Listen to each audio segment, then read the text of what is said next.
ઘરમાં કોઈને કહ્યા વગર તેઓ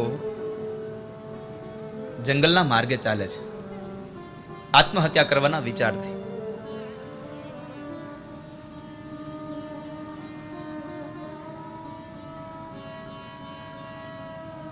આત્મહત્યા કરવા માટે જ્યારે જંગલમાં જાય અને આત્મહત્યાનો પ્રયત્ન કરે ને એ સમયે એક મહાત્મા, એક સાધુએ એમનો હાથ પકડ્યો છે કે એ ભાઈ, આ શું કરો છો તમે?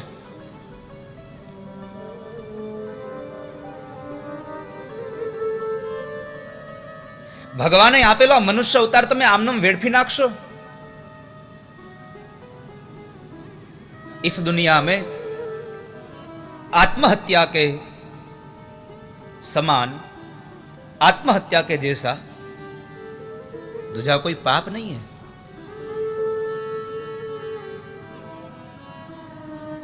तुम क्यों मरना चाहते हो?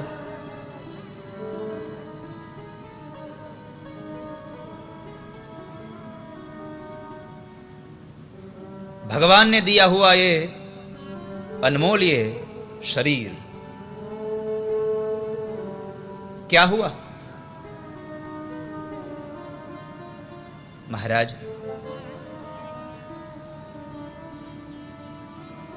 मेरी आत्महत्या का एक ही कारण है, मेरे संसार में मुझे बेटा नहीं मिला है.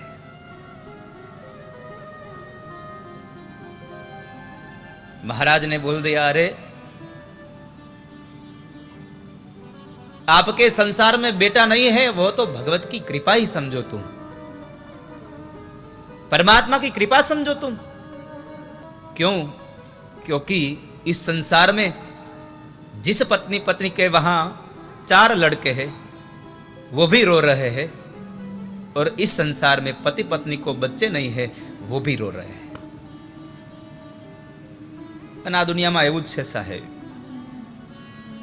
દીકરા વગરના રડે છે અને દીકરા વાળાય રડે છે.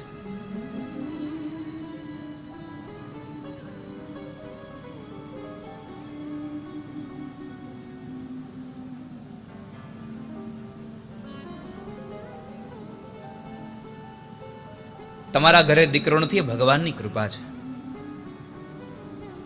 અને દીકરાની જરૂર શું છે? એનું એક જ કારણ છે, પુમ નામના નરકમાંથી મુક્ત થવા માટે થઈ અને પુત્રની પ્રાપ્તિ આવશ્યક છે.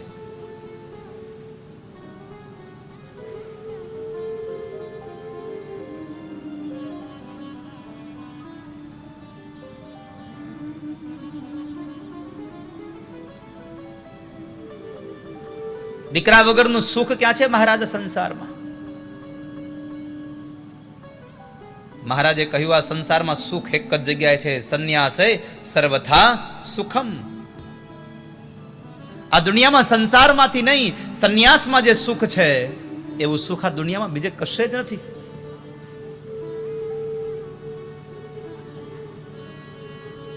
એટલા માટે આત્મહત્યા કરવાનું રહેવા દો.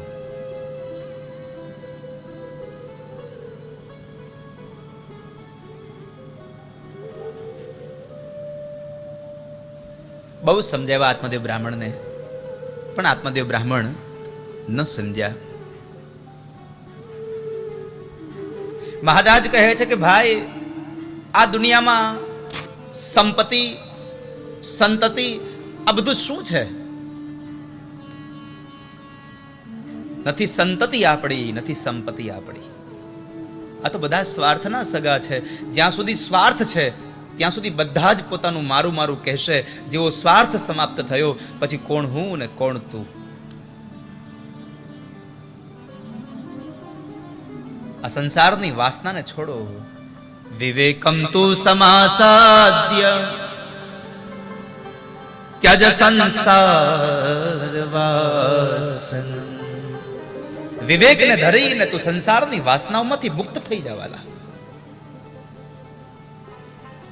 જીવનમાં વિવેકને લાવો. અને વિવેક ક્યાંથી આવશે? ફરી પાછો કહું, બિનુ સત્સંગ વિવેક ન હોય. सत्संग के बिना जिंदगी में विवेक नहीं मिलता है प्यारे।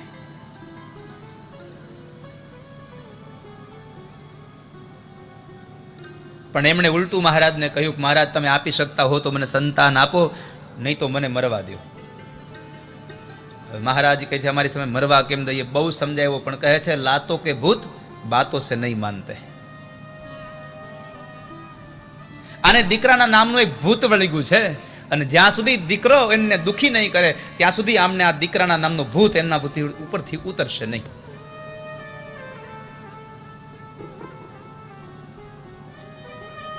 અને એમને એક ફળ તોડીને આપે છે કે લે આ તારી પત્નીને ખવડાવજે, ભગવત કૃપાથી તમારા ઘેર સંતાન થશે, પુત્ર થશે. બ્રાહ્મણ તો એ આત્મદેવ ફળ લઈને આવે છે, પત્નીને ફળ આપે છે. પેલા મહાત્માજીની વાત કહે છે કે આ ફળને ખાઈશ તો આપણા ઘરે સંતાન થશે. આટલું કહી અને બ્રાહ્મણ નીકળી જાય છે. પેલી ધૂંધુલી વિચાર કરે છે, તર્ક અને વિતર્ક કરે. આ ફળ ખાવ ન ખાવ, જો ખાઈશ તો ગર્ભવતી બનીશ, પ્રસૂતાની વેદના વેઠવાની, બાળકને જન્મ આપવાનો, અને બાળક માટે થઈને નહીં કાંઈ ખવાય, નહીં પીવાય, નહીં અવાય, નહીં જવાય, કશું નહીં થાય.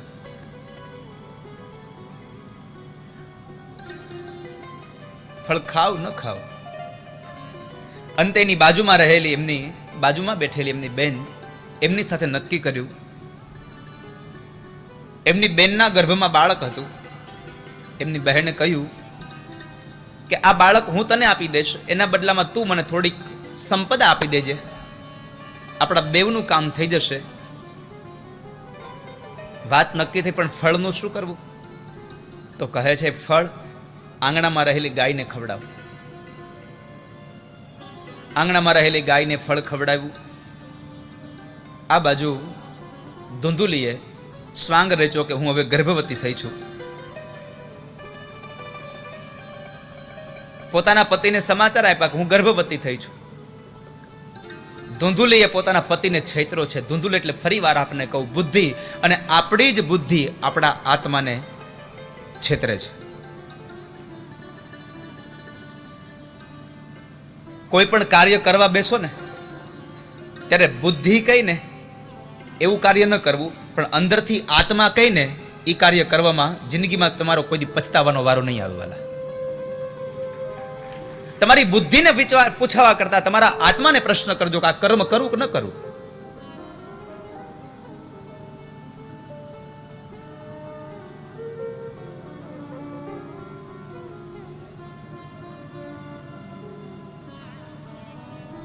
આત્માને છૂટી જવું છે અને બુદ્ધિને બંધ થવું છે. બંધન બંધન જંખે છે મન અને આત્મ જંખે છુટકારો.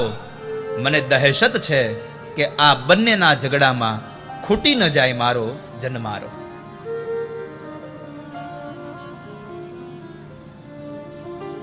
સમય વ્યતીત થયો. બેનને ત્યાં બાળક જન્મો, દીકરો આવ્યો. કોઈને ખબર ન પડે એમ બહેનને આપી દીધો. આત્મદેવને સમાચાર મળ્યા દીકરો આવ્યો છે. ખૂબ આનંદ થયો. ત્યાર પછીના 3 મહિનાનો સમય વ્યતીત થયો અને પેલી ગાયે એક દીકરાને જન્મ આપ્યો, બાળકને જન્મ આપ્યો. પણ ફરક એટલો હતો, આખું શરીર માણસનું હતું. કાન જે હતા એ માત્ર ગાયના કાન જેવા હતા. એક સંતાનને બદલે 2 દીકરાઓ થયા. આત્મદેવ ખૂબ રાજી થયા. બેવના નામ પાડ્યા. ધૂંધુલીનો દીકરો એટલે ધુંધુકારી પાડ્યું. ગાયના કાન જેવા કાન હતા એટલે એમનું નામ પાડ્યું છે ગોકર્ણ. નામ પાડ્યા. સમય વ્યતીત થયો. 2 મોટા થયા. વિદ્યા અભ્યાસ માટે બેસાડ્યા. ગોકર્ણ મહારાજ મહાપંડિત બન્યા અને ધુંધુકારી મહાખલ બન્યો છે, મહાશઠ બન્યો છે. ન કરવાના કાર્યો કરે, ન પીવાના પદાર્થો પીવે છે, ખાય છે.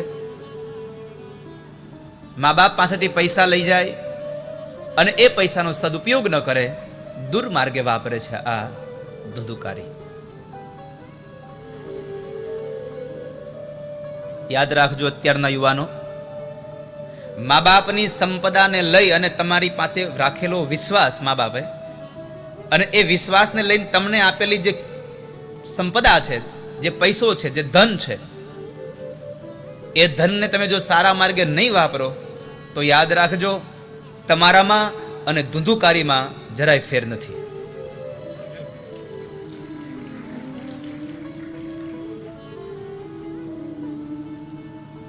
મા બાપ તો તમને પૈસા આપે છે, ભરોસો રાખે છે,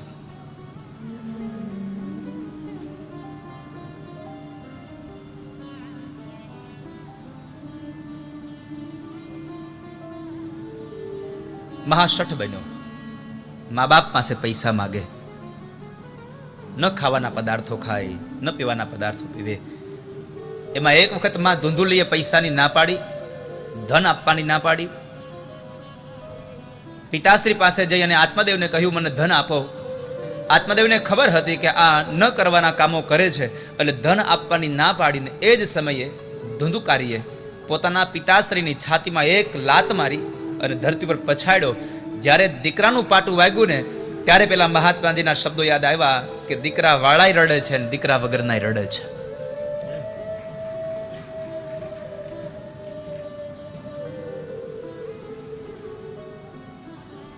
પણ હવે શું થાય?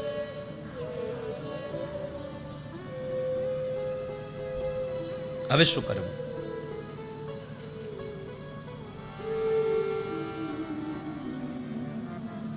જ્ઞાન થઈ ગયું કે અહીંયા દુનિયામાં કોઈ કોઈનું છે નહીં. આ દુનિયામાં આ સંસાર દુઃખ રૂપી છે. અસારહ ખલુ સંસારો દુઃખ રૂપી વિમોહક. શું દીકરા, શું ધન, સુતઃ કસ્ય ધનમ કસ્ય, સ્નેહવાન જ્વલતે નિશમ.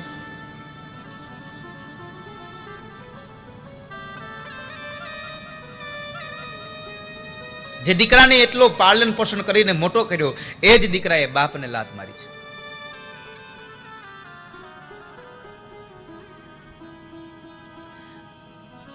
ઘણા લોકો આ વાતને વિચારતા હશે કે ખરેખર પાટું માર્યું હશે.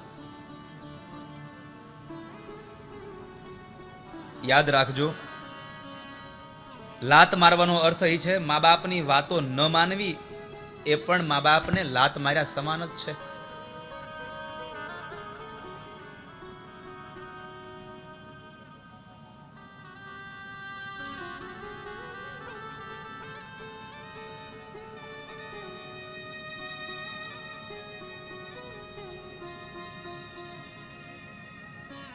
શું કરવું હવે? બીજો દીકરો ગોકર્ણ મહારાજ પરમ જ્ઞાની અને જ્ઞાની દીકરા પાસે જઈને વાત કરી અને જ્ઞાનીએ એટલું જ કહ્યું, પિતાશ્રી એક વાત કહું, કહો મને શું કરું હું? ધુંધુકારીનો હવે આ ત્રાસ વધતો જાય છે. ગોકર્ણ મહારાજ, હું શું કરું હવે? અને ત્યારે ગોકર્ણએ એટલું જ કહ્યું, ધર્મમ ભજસ્વ સતતમ ત્યજ લોક ધર્માન સેવસ્વ સાધુ પુરુષાન જહિ કામ તૃષ્ણા. પિતાશ્રી, ધર્મમ ભજસ્વ સતતમ, તમે સદૈવને માટે હવે જેટલી પણ આવરદા બાકી છે એટલી આવરદા તમે ધર્મને ભજો, અને ત્યજ લોક ધર્માન, આ દુનિયાના જે વ્યવહારિક જે ધર્મો છે એને છોડી દો તમે. ત્યજ લોક ધર્માન. બીજી વાત, સેવસ્વ સાધુ પુરુષાન જહિ કામ તૃષ્ણામ, સાધુ પુરુષોની સેવા કરો અને તમારી અંદર રહેલી કામ અને તૃષ્ણાને જડમૂળમાંથી કાઢી નાખો.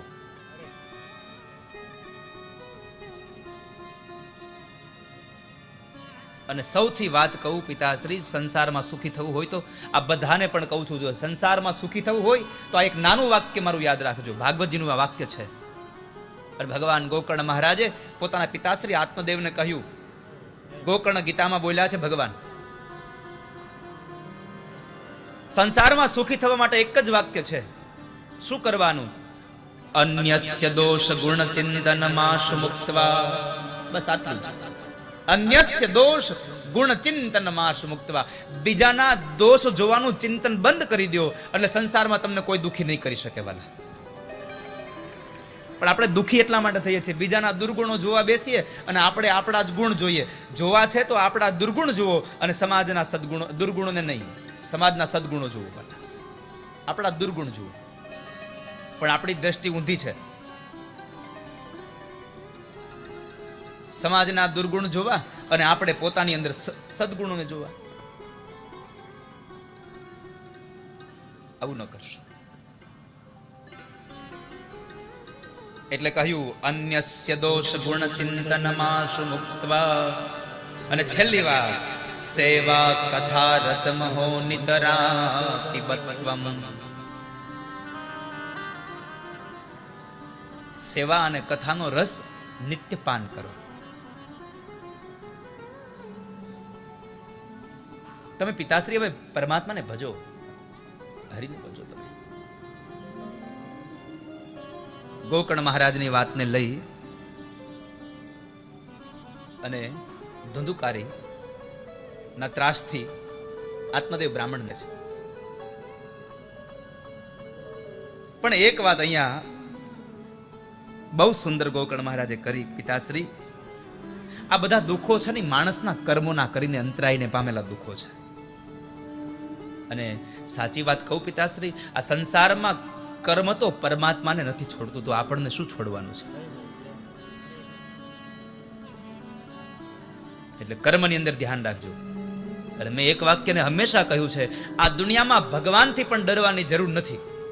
આ દુનિયામાં પરમાત્માનો ડર ન રાખો, પણ તમારા કર્મનો ડર ચોક્કસ રાખજો. કારણ પરમાત્મા દયાળુ છે, કદાચ દયા આવશે, માફ કરી દેશે, પણ તમારું કરેલું કર્મ તમને ક્યારેય નહીં છોડે યાર.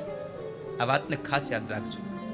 એટલે રામચરિતમાનસ એમ કહે, કર્મ પ્રધાન વિશ્વ કરી રાખા. કર્મ પ્રધાન વિશ્વ કરી રાખા. જેવું કર્મ કરશો એવું ફળ ભોગવશો. બ્રહ્મના પિતા હતા છતાં પણ એમણે કરેલા કર્મનું ફળ એને ભોગવવું પડ્યું.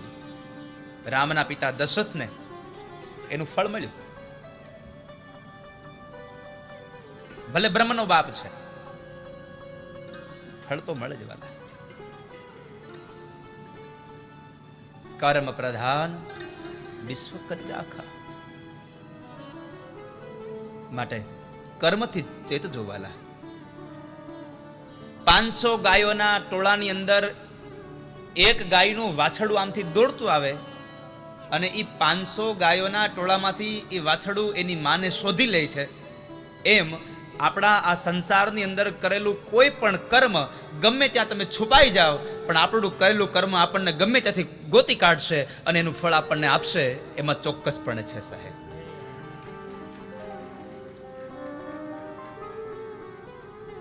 અને યાદ રાખજો, અહીંનું અહીંયા જ છે.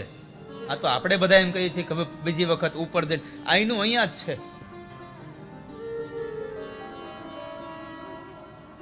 તમારું કરેલું સત્કર્મ જો તમારી આવનારી પેઢી ભોગવી શકતી હોય તો તમારું કરેલું અસત્કર્મ પણ તમારી પેઢીને મળે છે. આ યાદ રાખજો.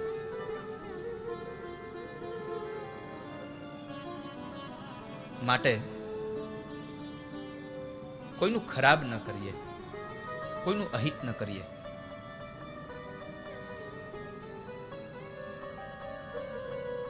મેં ગઈકાલે વાત કરી હતી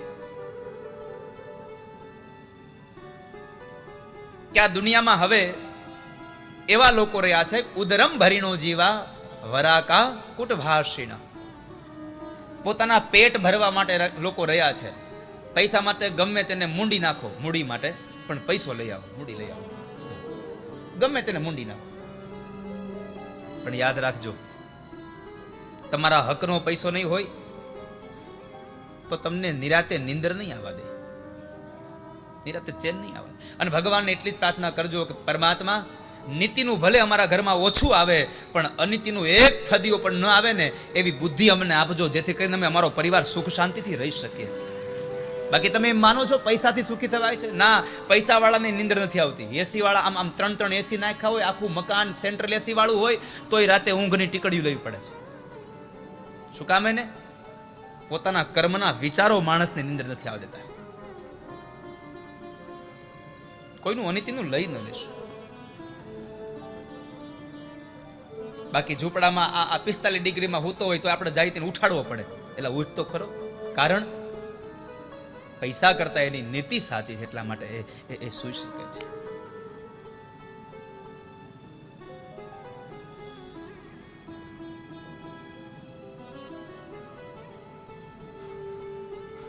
કોઈનું અહિત ન કરશો વાલા. લઈ લેવાની ભાવના ન રાખો.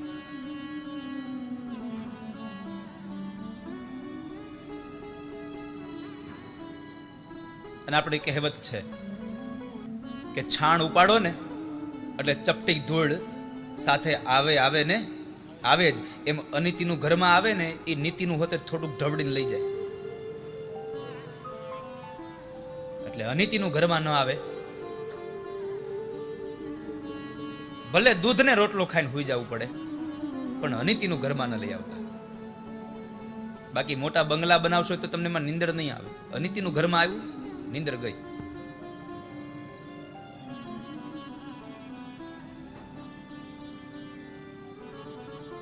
બ્રહ્મના બાપને પણ જો ભોગવવું પડ્યું હોય તો આપણે તો શું કાળા માથાના મનુષ્યો છીએ.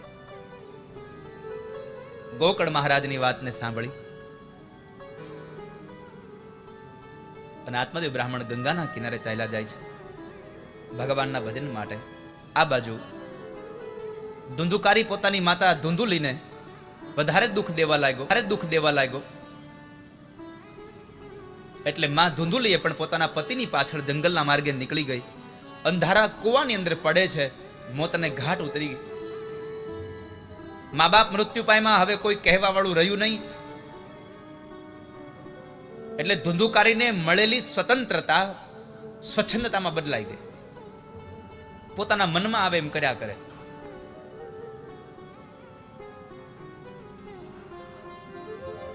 પાંચ ગણિકા સ્ત્રીઓનો સંગ થયો અને આ પાંચનો સંગ થાય ને એટલે પછી જિંદગીમાં ન છૂટી શકે. એકની અંદર પડેલો માણસ જો ન છૂટી શકતો હોય તો આપણે તો પાંચમાં પડ્યા છીએ.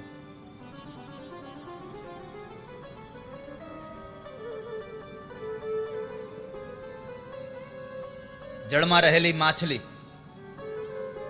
સ્વાદને લઈ અને કાંટામાં ફસાઈ જાય છે. એની પાસે એક જ છે સ્વાદ, કાંટામાં ફસાઈ જાય છે, નથી નીકળી શકતી. જંગલમાં રહેલું હરણ સંગીતમાં ફસાઈ જાય છે, મોહ પામે સંગીતમાં. શિકારી જ્યારે શિકાર કરવા જાય ને પછી એને હરણ ન મળે ને એટલે બીનના સૂર વગાડે. અને હરણ છે એ સંગીતનું પ્યાસું છે. અને અંતે એ હરણ વિંધાય છે. હાથીની અંદર કામ છે, મદ ભરેલો છે, કામને લઈને હાથી મરે છે. હવે જેની અંદર એક દુર્ગુણો છે એ નથી છૂટી શકતા, તો માણસમાં તો પાંચ દુર્ગુણો ભર્યા છે. શબ્દ, રસ, રૂપ, ગંધ અને સ્પર્શ. આ પાંચ ગણિકાઓનો સંગ થયો આ ધુંધુકારીને. એકના સંગવાળા ન છૂટી શકે તો પાંચના સંગવાળો ક્યાંથી છૂટે? અને અંતે ફસાયો. પાંચ ગણિકા સ્ત્રીઓએ ધન માંગ્યું. એને રાજી કરવા માટે થઈ અને એ રાજાનો ખજાનો તોડીને ધન ચોરી લાવ્યો. પાંચ ગણિકાઓને એને ધન આપ્યું. ગણિકાઓને ખબર પડી કે આમણે રાજાનો ખજાનો તોડ્યો છે. એટલે પાંચ સ્ત્રીઓએ ભેગા મળી અને ધુંધુકારીને મારવા માટેના પ્રયત્નો કર્યા છે. અનેક પ્રયત્નો કર્યા પણ ધુંધુકારી મરતો નથી. કારણ જેનું કર્મ સારું ન હોય ને એનું મૃત્યુ જલ્દી ન આવે.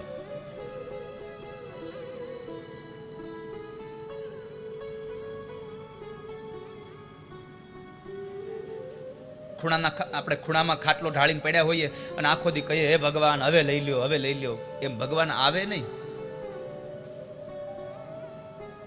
સોડ લાંબી બીમારીની તાણી સૂતો, મોત માંગે પણ આવે નહીં યમના દૂતો. સોડ લાંબી બીમારીની તાણીને સૂતો છે, મોત માંગે કે હે ભગવાન હવે મને અહીંથી છોડાવો ને, હવે મારી દોરી ખેંચી લ્યો ને. ભગવાન કે તારી આ હળી ગયેલી દોરી હું કરું, અહીંયા ફીંડલા પડ્યા મારે.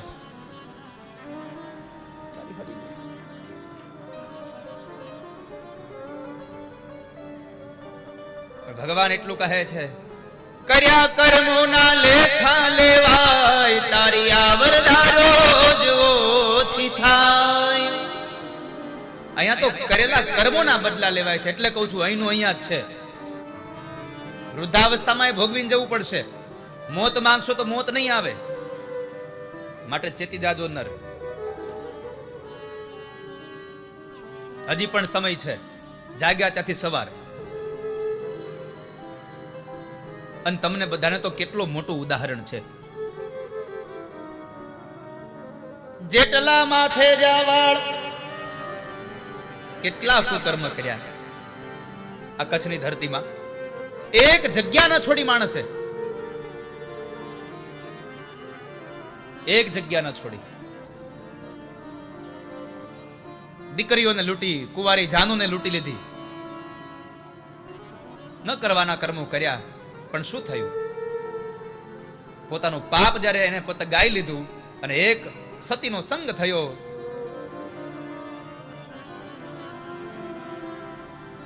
દુનિયા જેને જગનો ચોરટો કરીને ઓળખે એ ક્ષણભરમાં પીર થઈને પૂજાઈ ગયો. આ મોટામાં મોટું ઉદાહરણ કચ્છની ધરતીનું છે વાલા. આખી જિંદગી બદલાવી નાખી. કારણ એ માણસે પોતાના પાપને ગાઈ નાખ્યા છે.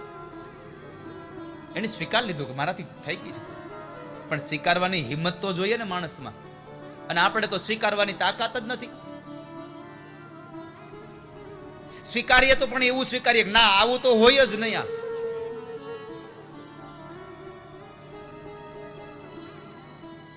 માણસ સ્વીકારતા શીખે. સ્વીકારવાની વાત આવી, એક તમને એક વાત કહું, એક ઉદાહરણ બહુ સરસ છે.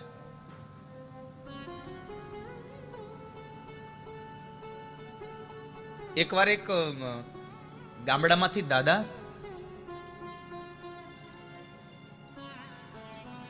જુનાગઢના ગિરનારની પરિક્રમા માટે જતા હતા, લીલી પરિક્રમા. જ્યારે પરિક્રમા માટે નીકળતા હતા ત્યારે એમણે એમના પત્નીને કહ્યું, સાંભળ્યું,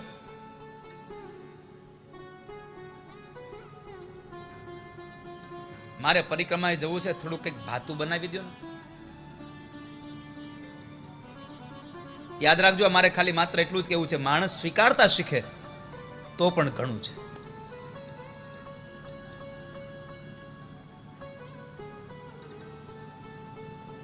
એટલે માજીએ કીધું કે ભલે બનાવી દઉં તમને થેપલા, હાલો બીજું હું. અને પેલા તો ભાતામાં થેપલા જ હતા. થેપલા, ગોળ અને છાશ.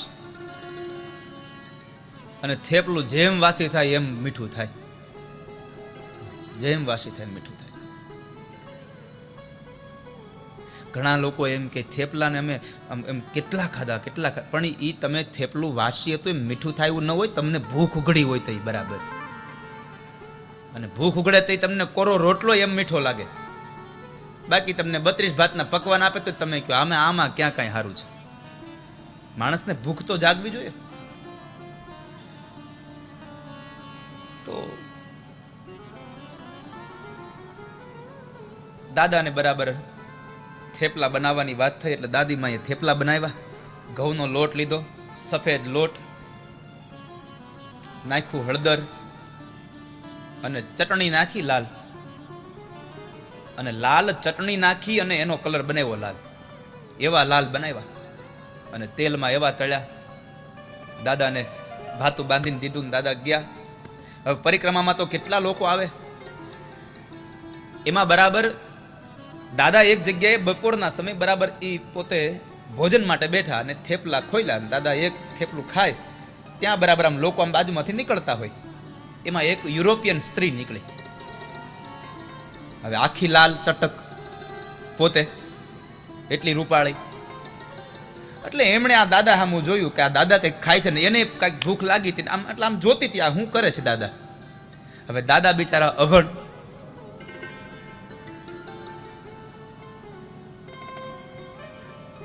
દાદાને એમ થયું કે આને કદાચ ભૂખ લાગી હશે એટલે સામું જોતી હશે, આને ખાવું હશે. એટલે દાદાએ પૂછ્યું આ ખાવું છે? બોલી સમજે નહીં, એને એ ખબર નહીં કે દાદા અભણ છે, એટલે એને કીધું વોટ ઇઝ ધીસ. હવે દાદા કડે ચડ્યા કે આને હવે મારે કેવું હું. પણ બાજુમાં એક યુવાન ચાલ્યો જતો હતો, એ જરાક ભણેલો, એટલે એમણે પૂછ્યું, એને સાંભળ્યું આ વોટ ઇઝ ધીસ, એટલે એમણે કહ્યું કે આ અમારા અહીંના આ થેપલા છે, ખાવા છે? એમ કહે છે દાદા. દાદાએ પૂછ્યું ખાવા છે? એટલે એ તો પોલઠી વાળી બેસી ગઈ દાદાની સામે. દાદાએ એક થેપલું લઈને આમ ભૂંગળું કરીને આપ્યું, લે ખા. દાદા ખાય, ઓલી સ્ત્રી ખાધું ને એક બટકું બીજું બટકું ખાધું.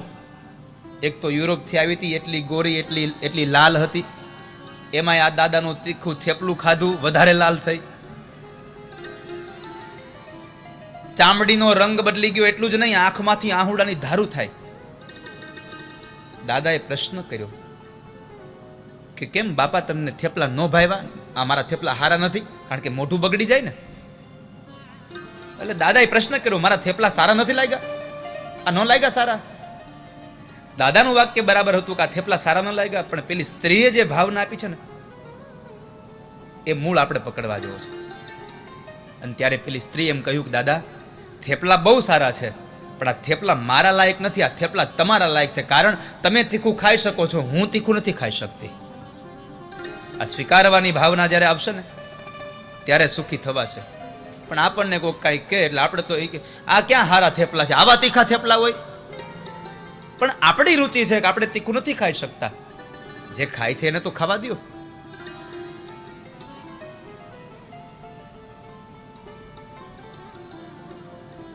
એટલે પાપને સ્વીકારવાની ભાવના. મોત માગ્યું પણ આવ્યું નહીં. અંતે એ 5 સ્ત્રીઓએ એના હાથ પગને બાંધ્યા દોરડાથી, અને એના મોઢાની અંદર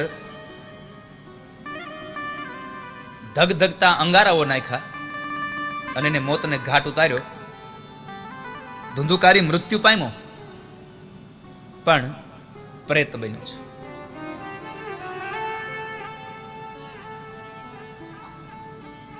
આ બીજું ઉદાહરણ. જેણે અહીંયા કોઈનું હારું ન કર્યું હોય ને એનું ઉપરે હારું ન થાય. જેણે અહીંયા કોઈનું લઈ લીધું એને ઉપર ને બધું લઈ લેવાનું.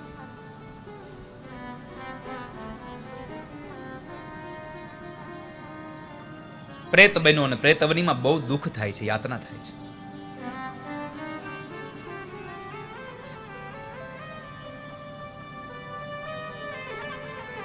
બહુ દુઃખી થયો. એટલે ગોકર્ણ મહારાજને ખબર પડી કે મારા પિતાશ્રીનું મૃત્યુ થયું છે, મા મરી ગઈ છે, ભાઈનું મૃત્યુ થયું છે. ગયાજીમાં જઈ અને એમણે શ્રાદ્ધ કર્યું, પણ ધુંધુકારીને મુક્તિ ન મળી. ધુંધુકારી ગોકર્ણ મહારાજ પાસે આવે છે, ખૂબ રડે છે આશ્રમમાં. ગોકર્ણ મહારાજ કહે છે, કોણ છે તું? શા માટે રડે છે? ધુંધુકારી કહે છે, હું તમારો ભાઈ છું, હું મૃત્યુ પામ્યો, હું પ્રેત બન્યો છું, મારા આત્માને શાંતિ નથી મળતી, મને શાંતિ અપાવો. ગોકર્ણ મહારાજ કહે છે કે અરે ભાઈ, મેં તો પિતૃઓના મોક્ષ માટે ગયાજીમાં શ્રાદ્ધ કર્યું. અને ત્યારે ધુંધુકારી બોલ્યો, ગયા શ્રાદ્ધ શતે નાપી મુક્તિર્મે ન ભવિષ્યતિ. ભાઈ, ગયાજીમાં જઈ અને તમે એકવાર નહીં આવા 100 વખત શ્રાદ્ધ કરો ને તો પણ મને મુક્તિ નહીં મળે. દલા મહારાજ આ ત્રીજું ઉદાહરણ. ગોકર્ણ મહારાજ જેવો પંડિત જ્ઞાની માણસ, ગયાજી જેવું શ્રાદ્ધ કર્મ તીર્થ ક્ષેત્ર, ગોકર્ણ જેવો જ્ઞાનીમાં જ્ઞાની માણસ ગયાજીમાં જઈને શ્રાદ્ધ કરે છતાં પણ ધુંધુકારીને મુક્તિ ન મળે. તો આપણા છોકરા ગોકર્ણ જેવા તો જ્ઞાની નહીં જ હોય.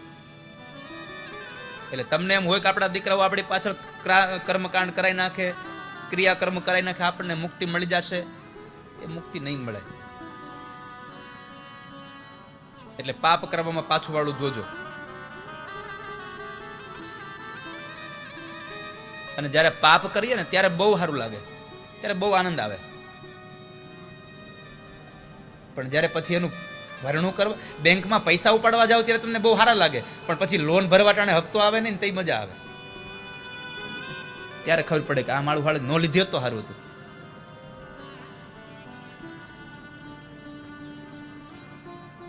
એમ આ પાપનું પણ એ છે, પાપનું ફળ ભોગવવા સમયે એમ થશે કે આની કરતા ન કર્યું હોત તો સારું હતું.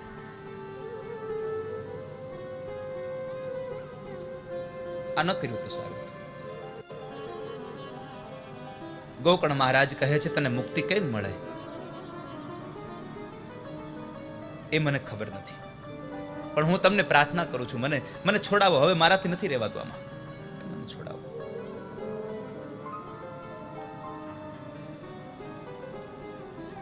સૂર્યનારાયણ ભગવાનને અર્ઘ્ય આપીને ઉભા રાખ્યા. ભગવાન સૂર્યનારાયણનો અર્ઘ્ય આપતાની સાથે રથ ઉભો રહ્યો. હવે તમે વિચાર કરો, ગોકર્ણ મહારાજમાં તાકાત કેટલી હશે કે સૂર્યના રથને પણ સંભાવી દીધો, એટલી તાકાત છે એનામાં.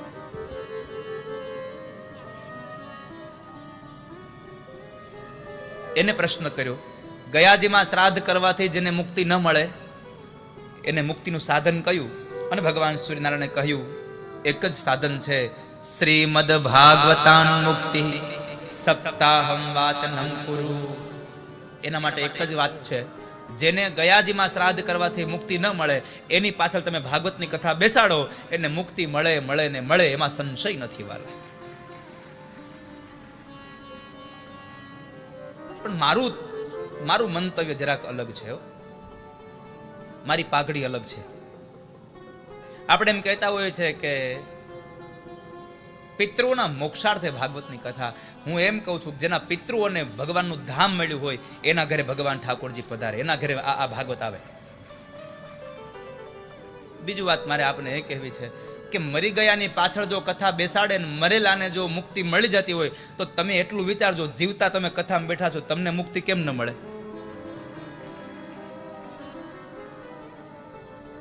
પણ થાય છે એવું, આપણે કથામાં બેઠા હોય છે, કથા થોડી આપણામાં બેહે છે. આપણામાં કથા તો બેસવી જોઈએ ને.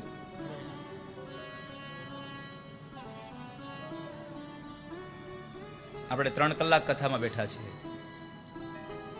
3 મિનિટની કથા આપણામાં નથી બેઠી. ભાગવતની કથા કરાવવાની વાત થઈ. ગોકર્ણ મહારાજે ભાગવતની કથા કરી અને એ ભાગવતની કથા કર્યા પછી પ્રેત ધંધુકારીને 7મા દિવસે ભગવાનનું વિમાન લેવા માટે આવ્યું. પ્રેત ધંધુકારીને મુક્તિ મળી. આ કથા એટલું જ બતાવે છે કે જેને ગયાજીનું શ્રાદ્ધ મુક્તિ ન અપાવી શકે એને ભાગવતની કથા મુક્તિ અપાવી શકે છે. અને મુક્તિનો અર્થ એ છે, આ દુનિયામાં જીવતા જ જીવતા મારા ને તમારી બધી જ અપેક્ષાઓ મૃત્યુ પામે એટલે જીવતા મોક્ષ છે. બાકી મર્યા સુધી જો આશાઓ ન ગઈ તો એ મૃત્યુ છે. માટે આશાઓને સમાપન કરજો, ભગવાનનું નામ રાખજો. આશા ને તૃષ્ણા મટી ગઈ મનની, આશા ને તૃષ્ણા મટી ગઈ મનની, મૃગજળ દેખી હવે નહીં દોડું નામ, કૃષ્ણ કનૈયાનું નહીં છોડું નામ, કૃષ્ણ કનૈયાનું નહીં છોડું. આશા ને તૃષ્ણાઓ મટી ગઈ મનની, મૃગજળ દેખી અને હવે નહીં દોડું, હવે નહીં દોડું. તો આવા પવિત્ર સ્થાનોમાં કથા થતી હોય, સત્કર્મ થતું હોય, સત્કર્મમાં ક્યારેક ક્યારેક આપણે આપણો પણ સત્કર્મ કરી લઈએ.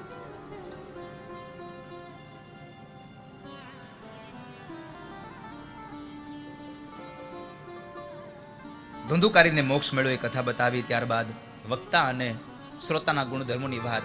ભાગવતનો વક્તા કેવો હોવો જોઈએ?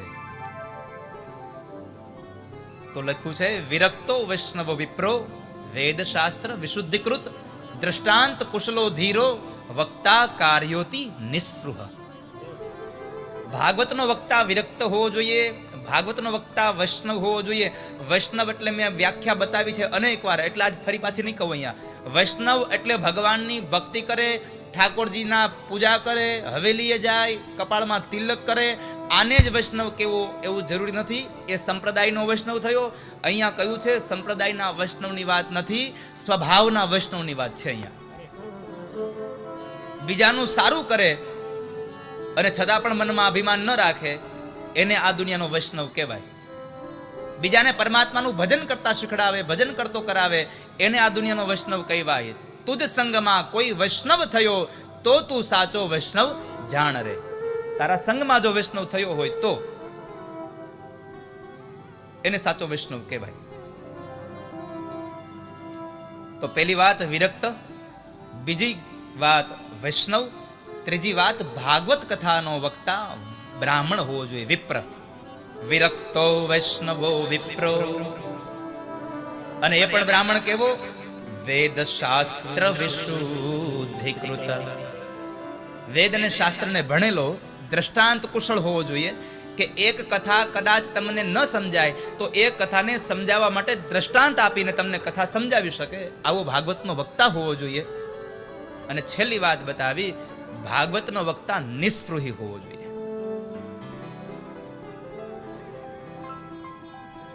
એવી આ ભાગવતની કથા, એનો વક્તા નિયુક્ત કરવો. ત્યારબાદ શ્રોતાના ગુણધર્મો છે. શ્રોતાઓએ એક પહેલી વાત છે, એક આસને બેસીને કથા સાંભળવી. એક આસનનો અર્થ એવો ન લેવો કે તમે આજ જ્યાં બેઠા છો ત્યાં જ બેહીને રોજ કથા સાંભળવી, નકર કાલ તમારી રિક્ષા મોડી આવશે ને તમારી પેલા કોક આવીને બેહી જાય તો ઊભા કરશો, ઊભા થાવ, દાદાએ કીધું છે એક જગ્યાએ બેહવાનું. પણ કથામાં આવ્યા પછી જ્યાં પણ જગ્યા મળે ત્યાં બેઠા પછી કથા વિરામ ન થાય ત્યાં સુધી આસન ન છોડો, એને એક આસને કથા સાંભળી કહેવાય. એક આસને કથા સાંભળવી, બની શકે તો ઉપવાસ રહીને કથા સાંભળવી. અને જો ઉપવાસ રહેતા રહેતા પણ પછી આપણને સૂકી ભાજી પંડમાં આવતી હોય તો સવારમાં જમી લેવું.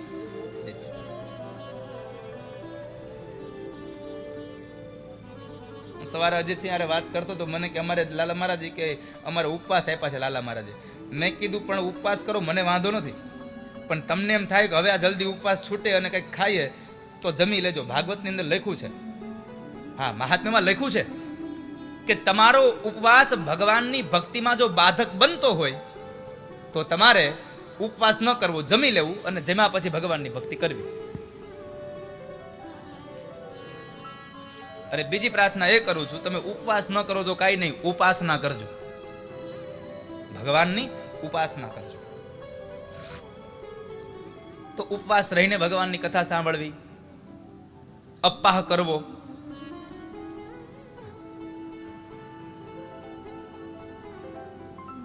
ત્યારબાદ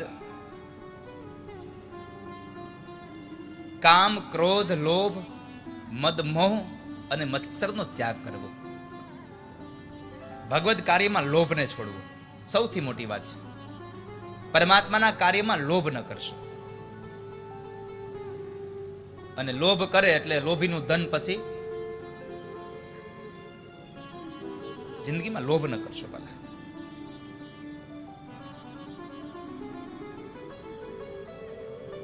કારણ કે પરમાત્માના કાર્યમાં વાપરેલી તમારી સંપદા ભગવાન તમને અનેક ગણું કરીને પાછું આપે છે. કારણ કોઈનો ભાર ન રાખે મુરારી, વ્યાજ સહિત પાછું આપે વનમાળી. ભગવાન કોઈ દિવસ કોઈનો ભાર નથી રાખતા. એટલે તમારે જે કંઈ આમ ભગવાનના કર્મમાં આપણા તરફથી જે કંઈ ધન સંપદા વાપરી શકાય એને વાપરવી.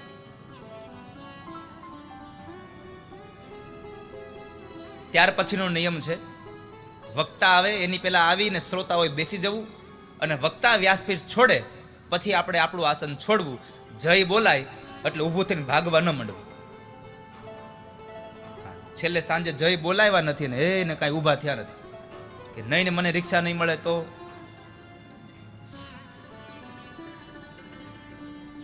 એટલે વક્તા આવે એના પહેલા આવી જવું અને વક્તા જાય પછી પોતાનું આસન છોડવું. છેલ્લે આરતી અને પ્રસાદ લઈને જવું જોઈએ. આખી કથાનો ભાવ છે છેલ્લે આરતી. હવે તમે વિચાર કરો, તમે 4 કલાક કથામાં બેઠા હો અને કદાચ વધારે 10 મિનિટ તમે આરતી પૂરી થાય ત્યાં સુધી બેઠા રહ્યો તો લૂંટાઈ શું જાય. એટલે આપ સૌને મારી પ્રાર્થના છે કે જ્યાં સુધી આરતી ન થઈ જાય ને ત્યાં સુધી બેઠા રહેજો. એક આસને બેસીને કથા સાંભળવી, વક્તા આવે ને પેલા આવી જવું, વક્તા જાય પછી જવું, આ બધા જ નિયમોને ધ્યાનમાં રાખવા. બની શકે તો એક ગૌમુખીને માળા સાથે લેતા આવવા. ભગવાનની કથા સાંભળતા સાંભળતા ભગવાનનું નામ પણ લેવાતું જાય. એ નિત્યને, એ નિયમને માધ્યમ બનાવવું. વક્તા અને શ્રોતાના ગુણધર્મો બતાવ્યા. એવી આ ભાગવતની કથા. છેલ્લે એટલું જ કહ્યું કે એક ક્ષણ માટે પણ ભાગવતની કથા જો સંભળાઈ જાય તો જીવન ધન્ય બની જાય. ક્ષણાર્ધમ ક્ષેમાર્થમ પિબત સુખ ગાથા તુલ સુધામ. ક્ષણાર્ધમ ક્ષેમાર્થમ પિબત સુખ ગાથા સુધા તુલામ. એક ક્ષણ માટે પણ પીવાઈ જાય તો પણ આપણો ઉદ્ધાર કરી દે. અને પરીક્ષિત એનો સાક્ષી છે. પરીક્ષિત સાક્ષી, પરીક્ષિત એનો સાક્ષી છે કે એને પીધી આ ભાગવતની કથાને મુક્તિ મળી ગઈ માણસને.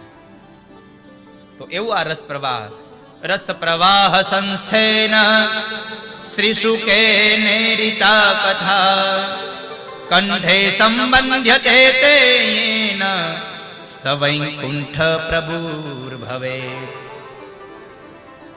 જે આ કથાને પીવે છે એ ભગવાનના વૈકુંઠ ધામમાં જાય છે. આ 18,000 શ્લોકો વાળી ભાગવતની કથાનું મહાત્મ્ય અહીંયા વિશ્રામ થયું. અને હવે પ્રથમ શ્લોકમાં પ્રારંભ થતા ભાગવતના પ્રથમમાં મંગલાચરણ કર્યું. અને એ મંગલાચરણની વાત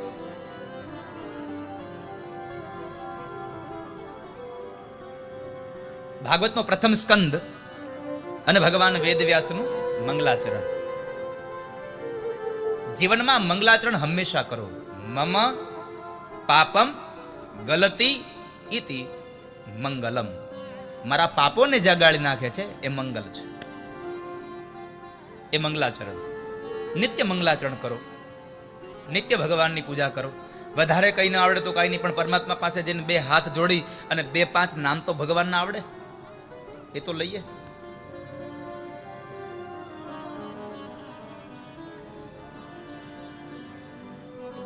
તો આવો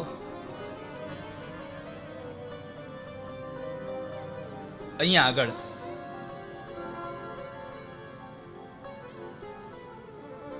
ભગવાન વેદવ્યાસનું મંગલાચરણ આપ્યું છે. અને એ વેદવ્યાસના મંગલાચરણની કથા ભગવાન વેદવ્યાસ બોલે છે. જન્માદ્યસ્ય યતોન્વયાદિતરતા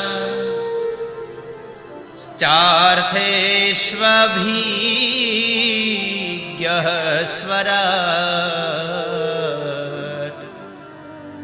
તેને બ્રહ્મરુદાયાદિકવયે મુહ્યન્તિ સૂરય તેજો વારિમૃદા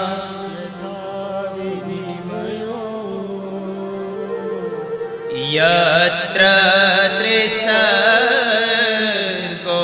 મૃષા ધામ્ના સ્વેન સદા નિરસ્ત કુહકમ સત્યમ પરમ ધીમહિ સત્યમ પરમ ધીમહિ સત્યમ પરમ ધીમહિ. ભાગવતનો આરંભ જકારથી થયો, દગ્ધાક્ષરથી. જન્માદ્યસ્ય. આમ જોવા જાવ તો ભાગવતના 18,000 શ્લોકો છે. પહેલો શ્લોક છે જન્માદ્યસ્ય. અને છેલ્લો શ્લોક છે નામ સંકીર્તનમ યસ્ય સર્વ પ્રાપ પ્રણાશનમ નમામિ પ્રણામો દુઃખ શમનસ્તમ તમ નમામિ હરિમ પરમ. આનો અર્થ થયો 18,000 શ્લોકમાં પહેલો શ્લોક જન્મથી પ્રારંભ અને પરમની સુધીની યાત્રા એટલે આ ભાગવતની કથા.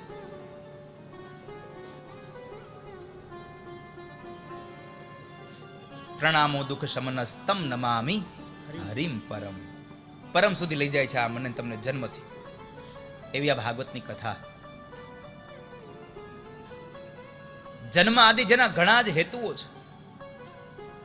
પહેલા શ્લોકમાં લખ્યું સત્યમ પરમ ધીમહિ. આનો અર્થ થયો સત્ય એ જ ઈશ્વર છે.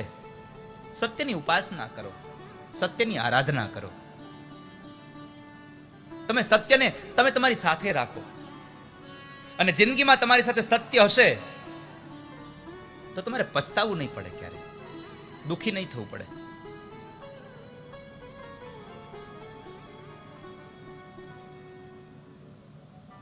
छोटा सा असत्य भी इंसान को गिरा देता है. एक छोटा सा सत्य, એક નાનું એવું અસત્ય બોલવાથી પણ માણસનું અહિત થાય છે. એનો એક સત્ય ઘટના તમને કહું, મહાભારતનો પ્રસંગ.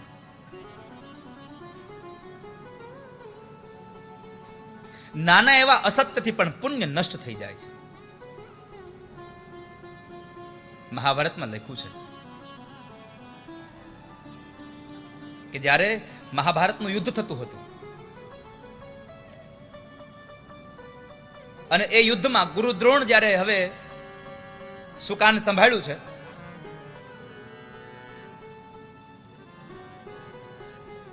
અને એ સુકાન જ્યારે ગુરુ દ્રોણે સંભાળ્યું, પાંડવ પક્ષની સેનાઓ આમ થરથર કાપે છે.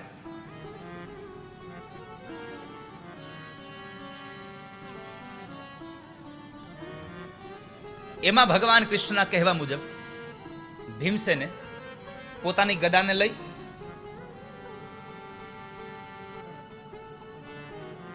અને અશ્વત્થામાના રથ નીચે ઘૂસી જાય છે. કારણ કે ગુરુ દ્રોણનું એક સંકલ્પ હતો કે મને કોઈ એવા ગંભીર સમાચાર મળશે ત્યારે હું હથિયારને છોડી દઈશ. મને કોઈ દુઃખદ સમાચાર મળશે હું આ હથિયારને છોડી દઈશ.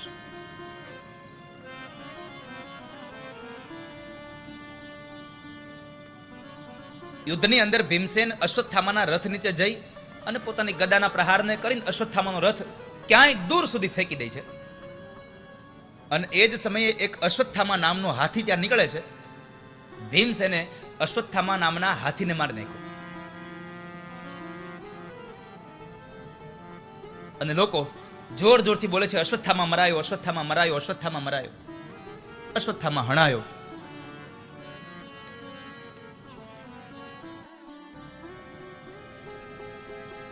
તો આ સમાચાર દ્રોણને કાને પડ્યા, અશ્વત્થામા મરાયો. હવે અશ્વત્થામા મરાયો એ દ્રોણને ભરોસો નથી આવતો, મારે પૂછવું કોને? એમણે યુધિષ્ઠિરને પ્રશ્ન કરે છે, યુધિષ્ઠિર, આ ભીમસેન આદિ લોકો કહે છે અશ્વત્થામા મરાયો, અશ્વત્થામા હણાયો, આ વાત સત્ય છે? ભગવાન કૃષ્ણએ ત્રાસી નજરે જોયું, ધર્મરાજ હા પાડી દેજો નહીં તો મરાઈ ગયા. ભગવાન કૃષ્ણની આજ્ઞા થઈ એટલે યુધિષ્ઠિર મહારાજે કહ્યું કે હા મહારાજ, હા ગુરુદેવ, અશ્વત્થામા હણાયો, અશ્વત્થામા હણાયો. આટલું બોલ્યા પછી યુધિષ્ઠિર સત્યની ભાષે, સત્યની પાસે રહેનારો માણસ, જિંદગીમાં અસત્યને પોતાની નજીક ન આવવા દે આવો ધર્મરાજ માણસ, એને એટલું કહ્યું અશ્વત્થામા હણાયો. મનુષ્યવા હાથી, માણસ અથવા હાથી આ બેમાંથી એક અશ્વત્થામા મરાયો. પણ જ્યારે મનુષ્ય અથવા હાથી આટલો શબ્દ બોલવા ગયા ને એ સમયે ભગવાને પંચજન્ય શંખ ફૂકી નાખ્યો કે અશ્વત્થામા હણાયો. એટલા શબ્દ માત્ર ગુરુ દ્રોણના કાને પડવા દીધા, પાછળનું વાક્ય ભગવાને કાને ન પડવા દીધું.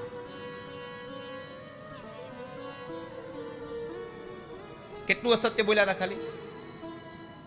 માણસ અથવા હાથી. અશ્વત્થામાં મરાયો છે, પણ માણસ અથવા હાથી, આ બે વાક્યો બોલ્યા. આટલું અસત્ય બોલવાને લઈ અને યુધિષ્ઠિર મહારાજનો રથ કુરુક્ષેત્રના મેદાનમાં બધાના રથ કરતા 4 આંગળ રથ આ ધરતી કરતા ઉપર ચાલતો હતો. ધરતીથી 4 આંગળ રથના પૈડા ઉપર રહેતા હતા, પણ આટલું અસત્ય બોલ્યા એનો રથ આ ધરતી ઉપર પડ્યો. મારો કહેવાનો ભાવાર્થ છે કે નાનામાં નાનું અસત્ય પણ તમારા પુણ્યને નષ્ટ કરી દેવાની તાકાત ધરાવે છે. માટે અસત્યની ઉપાસના ન કરશો, ભલા અસત્ય ન બોલો. इसलिए सत्यम परम धीमहि, तुम सत्य की उपासना करो, તમે સત્યને ચાહો, સત્યની આરાધના કરો. ગ્રંથના આરંભમાં મંગલાચરણ કર્યું. ભગવાન વેદવ્યાસનું આ મંગલાચરણ, કારણ કે મને તમને મંગલ કરે છે. સવારમાં ઉઠીને મંગલાચરણનો ક્રમ યાદ રાખો. સવારમાં ઉઠીને ભગવાનનું આપણે યાદ કરીએ, પરમાત્માને થોડીક વાર યાદ કરી લઈએ. બાકી તો આખો દિવસ આપણે જેન તે કામ કરવાના જ છે. વ્યવસાયિક અને વ્યવહારિક કામો તો આખો દિવસ કરવાના છે. પણ સવારમાં ઉઠતાની સાથે ભગવાનનું ભજન કરીએ, અથવા તો સાંજે આવીને ભગવાનનું ભજન કરીએ. સવારમાં ઉઠીને આપણે જઈએ અને સાંજે થાકીને આવીએ છીએ.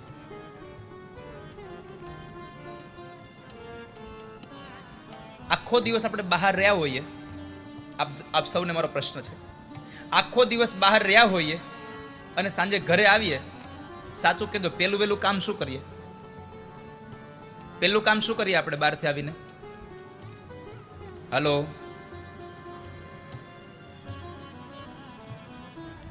બહાર ગયા હોય આખો દિવસ અને સાંજે આવીએ ઘરે, પેલું કામ શું કરીએ? કેટલા લોકોને ખબર છે? હાથ ઊંચો કરો ખાલી. આમ શું કામ કરીએ પેલા આપણે? હે,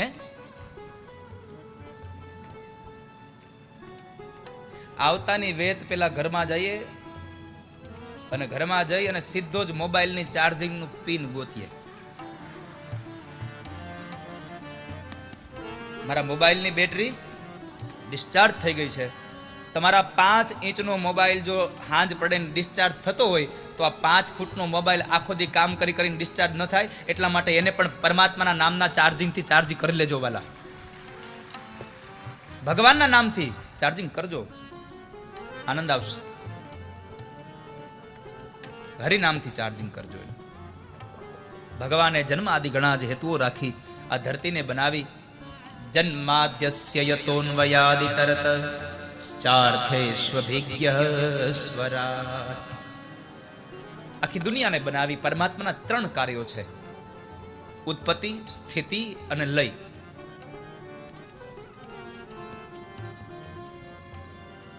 generate, operate, destroyer.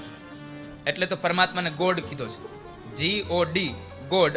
G for generator, O for operator અને D ફોર ડિસ્ટ્રોયર. ભગવાન આપણને જન્મ પણ આપે, ભગવાન આપણને જીવાડે પણ ખરો, ચલાવે પણ ખરો, અને છેલ્લે ભગવાન આપણો જ નાશ કરે છે. ભગવાન આપણો નાશ કરે છે. તો આવા પરમાત્મા આ 3 કાર્યોને લઈને આ દુનિયાનું સર્જન થયું છે. સત્યની આરાધના કરો. ભાગવત એટલે ગાયત્રી મંત્રનો વિસ્તાર, 24 અક્ષરોનો વિસ્તાર એટલે શ્રીમદ ભાગવત. જકારથી ભાગવતનો પ્રારંભ થયો,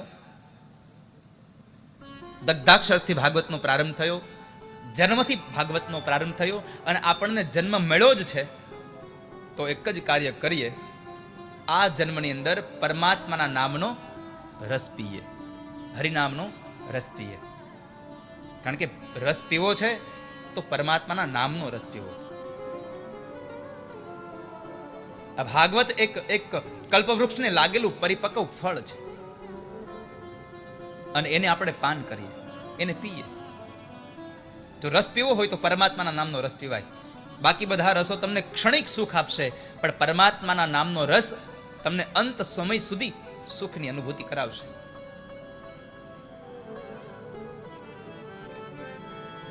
નિગમ કલ્પતરોર્ગલિતમ ફલમ શુકમુખાદ મૃતદ્રવ સંયુતમ પિબત ભાગવતમ રસમાલયમ મુહુરહો રસિકા ભુવિ ભાવુકા. ભાગવતનો જેને રસ પીવો છે, પિબત ભાગવતમ રસમાલયમ, જેને ભાગવતનો રસ પીવો છે એ માણસ રસિક બનીને રસ પીવે. ભાવુક બન્યા વગર તમને આ રસ આનંદ નહીં અપાવે. ભાવુક બનીને રસ પીજો. પિબત ભાગવતમ રસમાલયમ. આને કેવો રસ કીધો, જો ભાગવતને રસ બતાવ્યો. હે શું કામ? એને રસ હોય ને તો નાના બાળકના મોઢામાં તમે 2 ટીપા નાખી શકો, યુવાન પણ પી શકે અને વૃદ્ધ હોય તો એ પણ પી શકે, એટલા માટે રસ કીધો છે.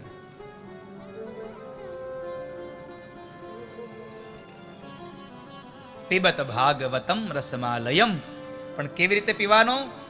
મુહુરહો રસિકા ભુવિ ભાવુકા. ભાવુક બનીને તમે આ રસને પીશો તો તમને એનો આનંદ મળશે વાલા. કથા એ અમૃત છે, કથા એ આસવ છે. આનો એકવાર નશો કરશો ને પછી જિંદગીમાં ભાગવતનો નશો તમને ઉતરશે નહીં. ભગવાનના નામનો નશો તમે કરશો તો તમને જિંદગીમાં એનો નશો નહીં ઉતરે. નશા 2 પ્રકારના છે. એક નશો કરો, તમે નશો કરો તો તમને ખબર હોય. એક નશો તમે ક્યાં જ્યારે કરતા હોય ને ત્યારે ખબર હોય કે આપણે ક્યાં બેઠા છીએ. નશો ઉતરે પછી ખબર પડે, લે હું અહીંયા તો હતો જ નહીં. અમુક અમુક નશા આપણને ઉકળે હુવારે, અમુક અમુક નશા ગટરમાં પછાડે, અમુક અમુક નશા આપણને જેલ ભેગા કરે, અને અમુક અમુક નશા આપણને ભગવાનના ધામ સુધી લઈ જાય. એવું પણ થઈ શકે. માટે નશો કરવો હોય તો ભગવાનના નામનો કરો.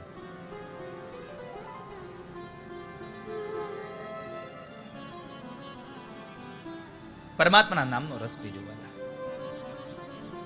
અને એકવાર પી જાશો ને પછી આદત પડી જાય. આની ઓલામાં કેમ આમ દી હાથમાં આદત પડે? 6:45. ત્યારબાદ ઋષિમુનિઓએ 6 પ્રશ્નો કર્યા. બાપજી, અમારા 6 પ્રશ્નોનો આપ અમને જવાબ આપો. પેલો પ્રશ્ન, શાસ્ત્રનો સાર શું? બીજો પ્રશ્ન, શ્રેય એટલે શું? શ્રેયની પ્રાપ્તિ કેમ થાય? ભગવાન રાજા બનીને શું કામ આવ્યા? ભગવાને ક્યાં ક્યાં અવતાર લઈ, કઈ કઈ લીલાઓ કરી? અને 6થો પ્રશ્ન, અનાવતાર દશામાં ધર્મ કોના શરણે ગયો? આ 6 પ્રશ્નોનો જવાબ તમે અમને આપો. અને એ પ્રશ્નનો જવાબ દેવા માટે થઈ અને સાથે સાથે 7મો પ્રશ્ન એ કર્યો કે બાપજી, તમે બધી વાત કરો છો પણ અમારો મૂળ પ્રશ્ન તો એ છે કે પરીક્ષિતને કથા હું કામ સંભળાવી? પરીક્ષિતે કથા શું કામ સાંભળી? એ અમારો મૂળ પ્રશ્ન છે. આપ અમને આ કથા કહો.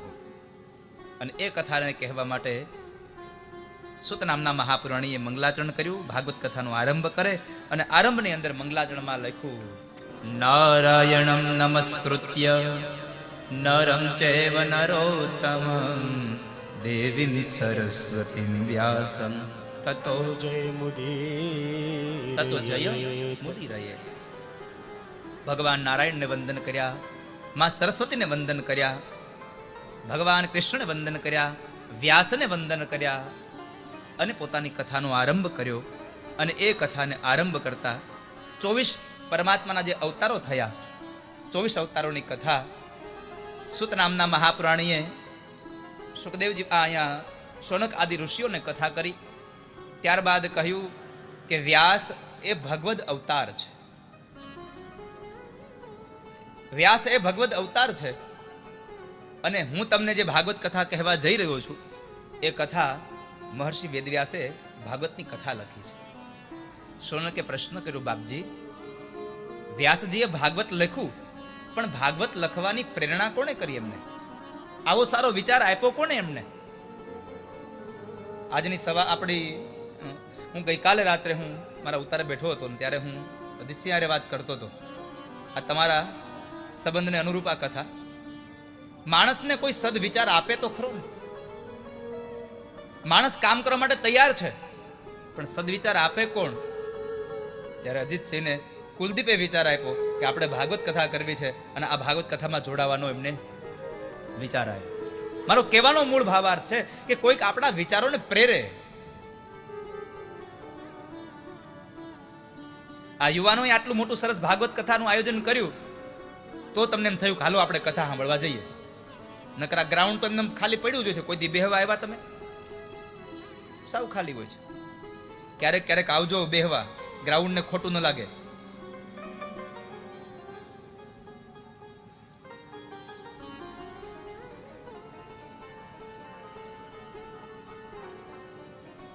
બાપજી, આ વિચાર આપ્યો કોણે? વેદવ્યાસને. વેદવ્યાસને વિચાર આપ્યો દેવર્ષિ નારદે. તો નારદ અને બેવ મળ્યા ક્યાં? એમના આશ્રમમાં. એક કામ કરો ને, આ કથા અમને કરો ને કે નારદજીએ એમને શા માટે વિચાર આપ્યો. સાંભળો શોનક. એક વખતના સમયે 17 પુરાણોના રચયિતા વેદવ્યાસ ખિન્ન મને પોતાના આશ્રમમાં બેઠા છે. અને જ્યારે આશ્રમમાં બેઠા છે એ સમયે દેવર્ષિ નારદનું આગમન થયું. આગતા સ્વાગતા થઈ અને નારદે પહેલો પ્રશ્ન વેદવ્યાસને કર્યો, પારાશર્ય મહાભાગ ભવત કચિદાત્મના પરિતુષ્યતિ શારીર આત્મા માનસ એવ વા. આત્મા માનસ એવ વા. વેદવ્યાસ, હે પારાશર પુત્ર, કેમ ખિન્ન મને બેઠા છો? શું થયું આપને? આપની ચિંતાનું કારણ શું છે?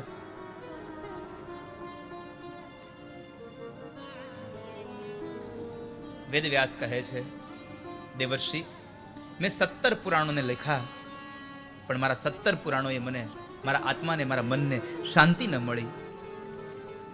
મારા મનને શાંતિ મળે એવો કોઈ શ્રેષ્ઠ ઉપાય બતાવો ને.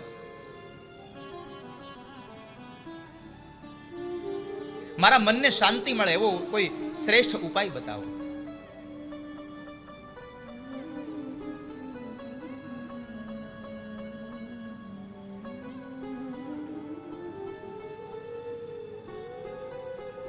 વેદવ્યાસ, તમે અત્યાર સુધી જે કંઈ લખ્યું ને એ માત્ર ને માત્ર જ્ઞાન લખ્યું છે. અને જ્ઞાનમાં માણસને આળસ અને પ્રમાદ આવે. એક કામ કરો, તમે હવે ભગવાનના જીવન ચરિત્રોની ગાથાને લખો. ભગવાનના જીવન ચરિત્રોને લખો. તમે ભગવાનની લીલાઓને લખો. એનાથી તમને આનંદ આવશે. પરમાત્માના નામની તમે હવે એક કથા લખો. ઈશ્વરના નામનો ગુણાનુવાદ ગાઓ.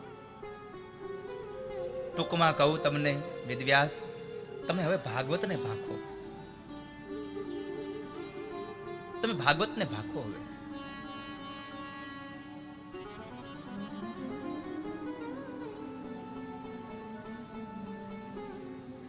વેદવ્યાસ કહે છે કે દેવર્ષિ, તમારી વાત સાચી છે, હું ભાગવત લખું, પણ ભાગવત લખવામાં મને કોઈક મદદ કરે, કોઈ સહાય કરે તો થાય.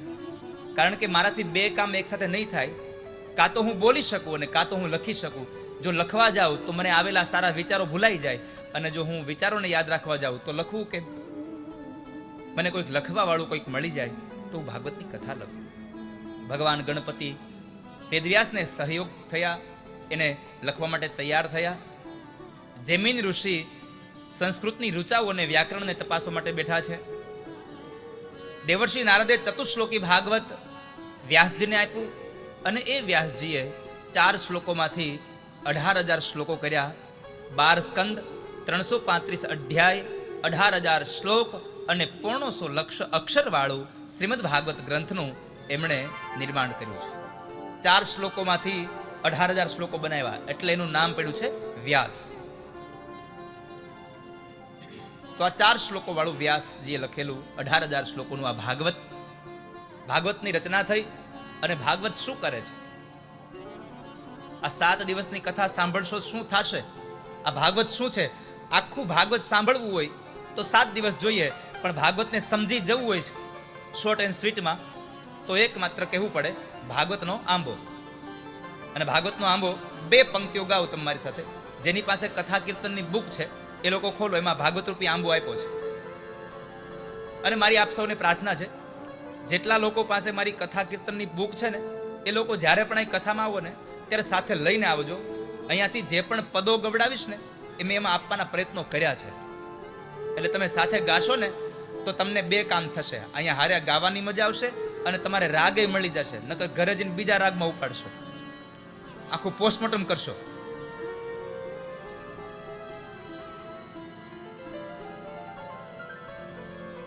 તો ભાગવત રૂપી આંબો કવિ પુરુષોત્તમ દાસ લખે છે.